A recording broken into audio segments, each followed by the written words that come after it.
আচ্ছা ধরে নে এটা একটা কাপড়, ঠিক আছে, এই কাপড়টা 2 মিটারের একটা কাপড়, সেটা থেকে সায়া বানাতে হবে। তাহলে প্রথমে আমরা কি করব, এইভাবে একটা ভাঁজ দেবো।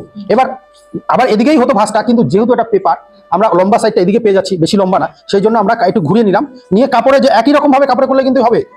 এইভাবে তোমার 4 ভাঁজ দাও, হলো, এটা 4 ভাঁজ হয়ে গেল, এই আমি আগে থেকে ভাঁজটা করে রেখেছি। এবার ধরে নে একটা সিম্পল মাপ, ড্রয়িং এ যেটা বলেছি 35 ঝুল 34 কোমর। এবার আমরা ড্রয়িং এ কি শিখেছি, যে প্রথমেই কোমরের সঙ্গে 6 ইঞ্চি যোগ করে নেবো। কেন?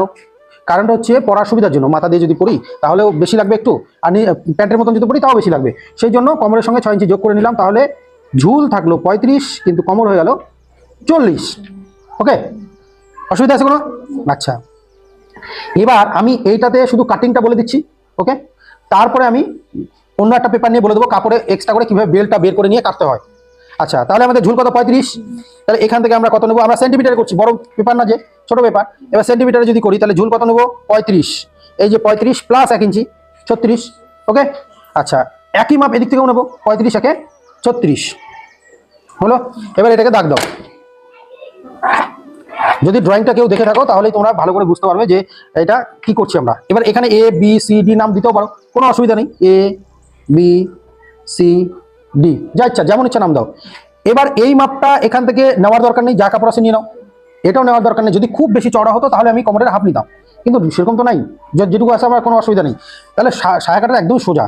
তাহলে এইবার একটা মাপই থেকে গেল কোমরের মাপটা, সেটা কিভাবে করতে হয়? কোমরের 8 ভাগের 1 ভাগ প্লাস সেলাইয়ের জন্য হাফ ইঞ্চি। তো 40 হচ্ছে কোমর, তাকে কত দিয়ে ভাগ দেবো? 8 দিয়ে। তাহলে এটাকে যদি 40কে 8 দিয়ে ভাগ দাও তাহলে কত হচ্ছে? 50 40। তার সঙ্গে একটা কাপড়ের সঙ্গে আরেকটা কাপড় সেলাই করতে হবে, সেই জন্য সেই আরেকটা কাপড় লাগবে, মানে হাফ ইঞ্চি এক্সট্রা লাগবে, সেই জন্য তার সঙ্গে প্লাস হাফ ইঞ্চি কাপড় নিলে কিন্তু আমাদের কোমরের কাটিংটা হয়ে যাবে। তাহলে আমরা কত নেবো এখান থেকে? 5.5। এই যে দেখো 5.5 হলো। এবার আমি যদি ইঞ্চিতে নিতাম তাহলে এখানে নিতাম, সেন্টিমিটার নিচ্ছি জন্য আমরা 5.5টা কিন্তু নিচ্ছি। এই যে দেখো, এই যে 5.5 হলো, হলো। এখানে একটা পয়েন্ট করো, এবং এই মাপটার ঠিক বিপরীতের দিকে একই রকম ভাবে তোমাকে কিন্তু এই যে 5.5 নিতে হবে, একদম মাথার দিকে, হ্যাঁ, এদিকে বেশি ভেতরে নিলে হবে না। এবার এটাকে দাগ দাও। এবার অনেক সময় স্কেল কিন্তু ছোট থাকে, সেক্ষেত্রে তুমি দাগটা কিভাবে দেবে? কাপড়ের ক্ষেত্রে কিন্তু এটা বলছি আমি, তখন তুমি এইভাবে একটা ফিতে ধরবে, এইভাবে এখানে বসাবে, আর হাতটা ঠিক এইভাবে নেবে, হলো, নিয়ে এখানে একটা পয়েন্ট করবে, হলো, আবার এইখানে ফিতাটা ধরলে, এইখানে নিয়ে আবার একটা পয়েন্ট করলে, হলো। এবার এটাকে ছেড়ে দাও। এইবার তো তোমার সহজ, আমি এদিক থেকে করি তাহলে আমার দেখতে সুবিধা হবে। এই পয়েন্ট অনুযায়ী তুমি তো আরামসে করতে পারছো। এবার এই যে দাগটা হলো না, হলো, এই হয়ে গেল তোমার 6 কাট সায়া। এখানে মাপ কি ছিল? কোমরের 8 ভাগের 1 ভাগ প্লাস হাফ ইঞ্চি। এখানে মাপ ছিল কোমরের 8 ভাগের 1 ভাগ প্লাস হাফ ইঞ্চি, হলো। এবার এটাকে কেটে দাও, একটা কাঁচি দাও আমাকে।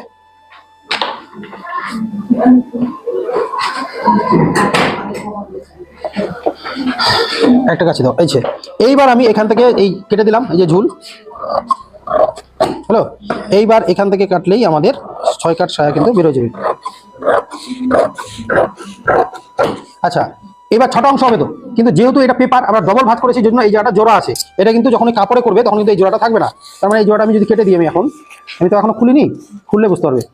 তাহলে দেখো কটা পার্ট হচ্ছে, এই যে বড় পার্ট 2টো, আর এই যে ছোট পার্ট 4টা, টোটাল 6টা পার্ট। এইবার যদি আমি বলি তোমাদের কাপড়ে যদি করবা, যখন করবা তখন তুমি কিভাবে করবা? আরেকটা পেপার দাও আমাকে। এবার কাপড়ে যদি করতে হয় তাহলে তোমাকে আরেকটা পেপার দাও।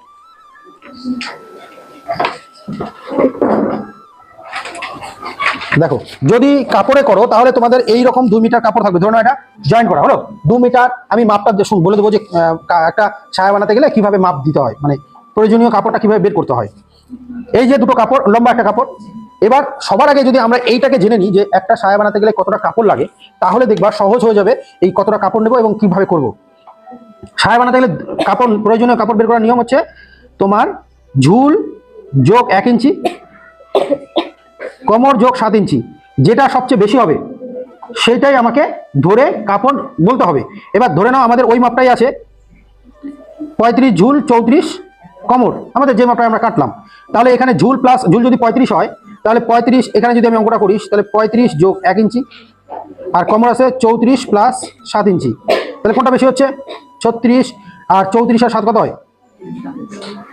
41। 41 তো, তাহলে কোনটা বেশি হচ্ছে? কমরটা। এবার এইটা বেরোলো কিন্তু একটা পার্ট, এটাকে 2 দিয়ে গুণ দিতে হবে, তাহলে বেরোবে হচ্ছে 2 4 দুগুণে 8 82 ইঞ্চি। এটা হচ্ছে ইঞ্চিতে বেরোলো। এবার এটাকে সেন্টিমিটারে বের করতে গেলে ভাগ দিতে হবে 39 দিয়ে। ওকে, 39 দিয়ে যখনই ভাগ দিবা তখনই যেটা বেরোবে সেটাই হচ্ছে তোমার কাপড়। একটা সায়া বানানোর প্রয়োজনীয় কাপড়, তার সঙ্গে সবসময় কাপড় কেনার সময় 5 সেন্টিমিটার বেশি নিতে হয়। যার জন্য তুমি সায়া ওই 2 মিটার নিয়ে আসবে আর তুমি বানাবে, তাহলে কিন্তু হবে না সায়া ভালো, ঘের ভালো হবে না।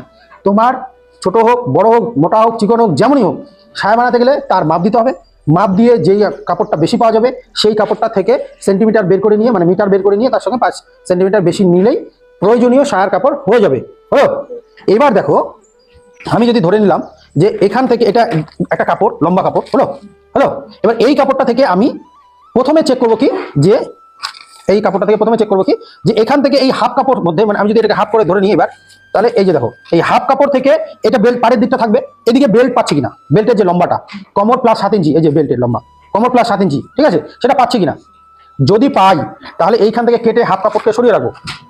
হাফ কাপড় থেকে এখানে 4.5 ইঞ্চি, এখানে 4.5 ইঞ্চি করে এখানে কেটে দেবো। এখানে যদি বেল্ট কেটে দিই আমরা, তাহলে এই কাপড়টা ছোট হয়ে গেল না, এই কাপড়টা বড় হয়ে গেল না, যেটা রেখে দিয়েছি।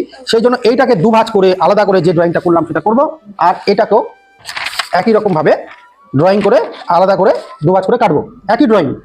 যদি দেখা যায় যে হাফ কাপড় থেকে বেল্টের কাপড়টা পাওয়া যাচ্ছে না, এই যে পুরো হাফ কাপড়টা থেকে বেল্টের কাপড়টা ছোট হয়ে যাচ্ছে, কারো ভুল কাপড় নিয়ে এসে বা হ্যাচকা 2 মিটার নিয়ে এসে, সেক্ষেত্রে তোমাকে পুরো কাপড়টা থেকে বেল বার করে নিতে হবে। মানে এই যে তোমার পুরো লম্বা কাপড়টা আছে না, এই লম্বা কাপড় পুরোটা থেকে, এই পুরো কাপড়টা থেকে বেল বার করে নিয়ে তারপরে এইভাবে 4 ভাঁজ করে তারপর ড্রয়িং করতে হবে।